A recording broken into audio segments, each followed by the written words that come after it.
America के बीच बचाव के बाद अब भारत और पाकिस्तान ने आपस में बातचीत करने के बाद सीज फायर का ऐलान कर दिया है, जिसका सीधा सा मतलब है कि अब दोनों देशों के बीच आपसी समझौता हो गया है और अब युद्ध जैसे हालात जो पैदा हो गए थे वो अब टल गए हैं।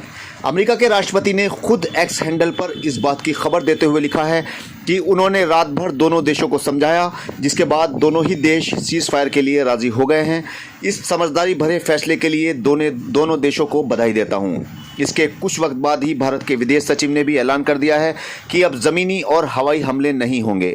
अगली ब्रीफिंग अब 12 मई को होगी। विदेश विक्रम ने कहा है कि दोनों देश अब सीज फायर के लिए राज़ी हैं। इससे पहले दोनों ही देश एक दूसरे के ऊपर सैन्य कार्रवाई को लगातार अंजाम दे रहे थे।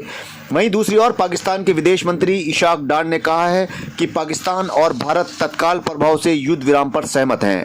अमेरिका के राष्ट्रपति डोनाल्ड ट्रंप ने कहा कि बेशक आतंकवाद की वो निंदा करते हैं, लेकिन भारत को भी संयम बरतने की ज़रूरत है। जल्द ही एक प्रेस कॉन्फ्रेंस होने जा रही है, जिसमें युद्ध विराम की बात सार्वजनिक कर दी जाएगी। हालांकि पाकिस्तान की हमेशा यही हरकत होती है कि पहले वो युद्ध के हालात पैदा करता है और फिर दूसरे देश को बीच में डालकर समझौता कर लेता है।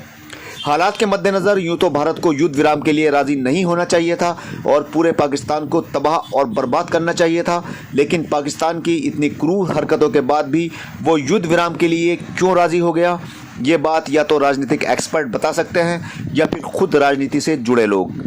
हमारे चैनल पर जो लोग राजनीति की समझ रखते हैं वो कमेंट करके ज़रूर बताएं कि पाकिस्तान की इतनी बर्बर हरकत के बाद भी भारत एक बार फिर से अमेरिका के कहने से युद्ध रोकने के लिए क्यों राज़ी हो गया है।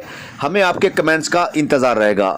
हमारी आपसे एक अपील भी है कि हमारे चैनल से सभी पढ़े लिखे और समझदार लोग जुड़े हुए हैं, इसलिए कोई भी ऐसा कमेंट न करें जिससे हमारे भारत का आपसी भाईचारा और मोहब्बत पर इसका गलत असर पड़े। जय हिंद।